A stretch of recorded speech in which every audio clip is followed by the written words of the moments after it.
Hello and welcome to another Planet Destiny video. Today I'll be sharing you some sword bearer tips, since we've been getting a lot of requests for a video of this nature. Before we start, these tips will mainly be for the left stair strategy of killing Crota. If you aren't aware of all the nuts and bolts of this method, the quick explanation is your group starts on the left stair area for a majority of the fight. Everyone kills the boomers on the platform in front of you and ignores the far platform boomers. After 2 sword rotations, everyone collapses to the bottom middle area to kill ogres, and moves back to the left stair area once Crota has moved back to the middle. Ideally, this method will take 3 sword phases if your sword bearer is level 31, and 1 or 2 if they're level 32. Now let's get to the tips. First off, your sword bearer needs to be familiar with the sword's movements and attacks. I suggest you go kill some blades of Crota on Earth or the Moon and get used to flying around with the sword while quickly hitting the R1 or right bumper. This is the fastest way to move around with the sword and allows you to stay in for 3 hits against Crota, since you can quickly dash away with this method.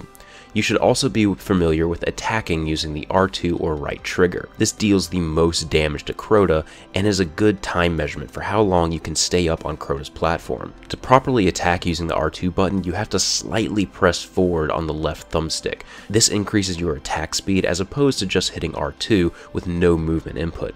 Now let's apply these tips to the Crota fight. First thing you should do in the fight as the sword bearer is run out to the right hand side after killing most of the adds and grab the Chalice of Light. You should be the one holding the chalice for most of the fight. Once you grab the chalice, head over to the left staircase and help take out any boomers that are still up. The sword bearer should be out already or be spawning very soon. Get him to come closer to the steps and have everyone bring him down. As a sword bearer, it's a good idea to still have a Gjallarhorn or similar rocket launcher equipped, as you can burst the sword bearer down in a timely manner. Once he's down, you should call out to your team to ready their rockets on Crota. Grab the sword and run over the small rock outcropping just to the left of Crota's platform. The next few moments are entirely about speed and perfect execution from the sword bearer. When jumping up, I like to do a quick R1 or RB to get up onto the rock outcropping just a little bit faster. As you're jumping up, call out for rockets. You should be able to see the rockets crash into Crota from this position. Jump up the second you see those rockets flying to hit Crota. This part is about trust. You have to trust that your team will have fired a large enough salvo to bring Crota down, or Crota will just splatter you across the wall. While jumping, hit R1 or right bumper at the height of your jump to quickly dash towards Crota. Ideally, you will land right at his feet as he is crouching. Now rapidly hit R2 or right trigger. If you did it correctly, you should be able to get in 3 hits. Now it's time to escape. To know that it's time to escape, look at Crota's health bar. The instant that the white shield line appears above his yellow health indicator, it's time to cheese it back to your rock outcropping. Quickly turn around, jump, and R1 or right bumper dash down there again. If done correctly, Crota will either miss you with his smash or just be too slow to respond. Once you're safely down there, turn around and be ready for your team to fire their next rocket salvo.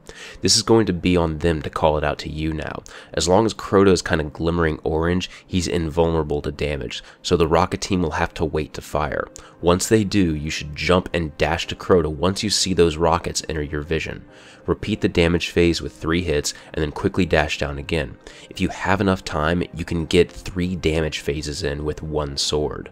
Now that the sword is gone, make your way back to your team, who should still be on the stairs. Another sword bearer should be coming soon, but you should wait to kill him since Crota is not in his center area. As a note, more experienced groups can easily damage him while he's over there on the right side. For learning groups though, damaging him here is a little riskier, as the sword bearer doesn't have a clean getaway location in the center area.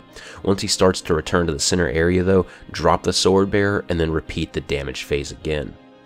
Hopefully these tips helped you out. I'll go ahead and show you the whole fight unedited now, so you can see all the transitions and how I move with the sword.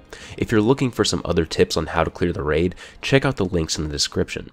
This has been Patrick Casey with Planet Destiny, your guide to the Destiny universe.